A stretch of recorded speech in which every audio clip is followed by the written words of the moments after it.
విభజన జరిగిన తర్వాత నేను పెట్టిన 100 ప్రెస్ మీట్లల్లో 99 ప్రెస్ మీట్లలో 6 జిల్లాలకు విభజించి సర్వనాశనం చేసిందని ప్రతి దాంట్లో మాట్లాడినా నేను. మరి ముఖ్యమంత్రి గారి దృష్టి కూడా తీసుకుపోవడం జరిగింది. వాళ్ళ దృష్టిలో నిజంగా కూడా జిల్లా విభజనలో జరిగింది అన్యాయం ఏదైనా అది వరంగల్ జిల్లాలో అని వారి నోటీసులో కూడా ఉన్నది. వారు ఫైన్ మార్నింగ్ ఎప్పుడో తక్షణ దీన్ని కలిపే ఆలోచనలే ఉన్నారు. అందులో ఎటువంటి అనుమానం లేదు. అందులో ఇలా జిల్లాలో ఉన్న ఎమ్మెల్యేలు అందరం కూడా కలిసి చెప్పడం జరిగితే మా నోటీసులో ఉన్నది దాన్ని అంటే మేము చెప్పడం జరిగింది. ఎందుకంటే సమ్మక్క సారక్క ఓ దిక్కు, వరంగల్ ఫోర్ట్ ఓ దిక్కు, 1000 స్తంభాల కూడా ఓ దిక్కు, 6 ముక్కలు ప్రతిదీ ఏది చెప్పుకోలేకుండా అసలు వరంగల్కు చరిత్ర లేకుండా చేయడానికి ఉన్న ఏకైక సెంట్రల్ జైలుని కూడా వాస్తవం చెప్పాలంటే వరంగల్ జైలు అని పిలిచేది. ఇప్పుడు దానికి కూడా లేకుండా చేసి ఇదంతా కూడా ఒక వ్యూహ ప్రకారం జరిగిందనే అనుమానాలు కలుగుతున్నాయి దీంట్లో. దానిని ముఖ్యమంత్రితో ఈ మధ్య కాలంలో కూడా 2 నెలల కింద కూడా పేపర్లో కూడా వచ్చింది. మీరు చదివి అందరూ చదివింటారు.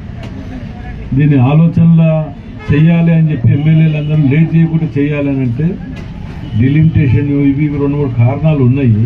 ఇవి అయిపోయే లోపల ఏదో ఒక నిర్ణయం తీసుకుంటాం. మీరు తొందరపడకండి, తప్పకుండా చేయాలనే ఆలోచన నాకు ఉన్నదని కూడా ముఖ్యమంత్రి గారు చెప్పడం జరిగింది. ఎమ్మెల్యేలు అందరూ ఒక్కరినే కాదు దీనికి మద్దతుగా జిల్లాలోని ఎమ్మెల్యేలు అందరూ వస్తాను కూడా సిద్ధంగా ఉన్నారు. ఒక వీలు వాళ్ళనే కాకుండా వరంగల్ జిల్లా అని ఇప్పుడు అటున్న వాళ్ళు వస్తున్నారు, ఇటు హన్మకొండ జిల్లా వాళ్ళు కూడా కలిపి. ఎందుకంటే ఇప్పుడు నేను హైదరాబాద్ గిట్ల ఎక్కడికైనా పోతే జిల్లా ప్రెసిడెంట్ ఉన్నప్పుడు ఏ జిల్లా ప్రెసిడెంట్ అంటే టక్న వరంగల్ జిల్లా ప్రెసిడెంట్ అనేది. అలా నేను కదా వరంగల్ జిల్లా ప్రెసిడెంట్, పక్కన ఎంబడే స్వర్ణక్క అనేది. నేను హన్మకొండ కానీ మర్చిపోయేది ఎప్పుడు మనకు అది అలవాటు అయిపోయి ఉన్నది. మరి ఎక్కడికైనా పోయి చెప్తే కూడా హన్మకొండ జిల్లా ప్రెసిడెంట్ అంటే విలువ ఉండదు, కానీ వరంగల్ జిల్లా ప్రెసిడెంట్ అంటేనే గౌరవం మర్యాద ఉంటుంది దానికి.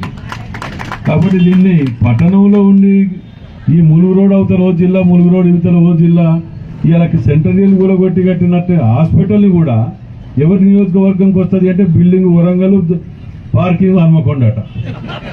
వాస్తవం కూడా అట్నే ఉన్నది సార్. అది బిల్డింగ్ వరంగల్ జిల్లాలో ఉన్నది, పార్కింగ్ హన్మకొండలో అన్నారు. అదే ఇదేం కన్ఫ్యూజన్ ఇది.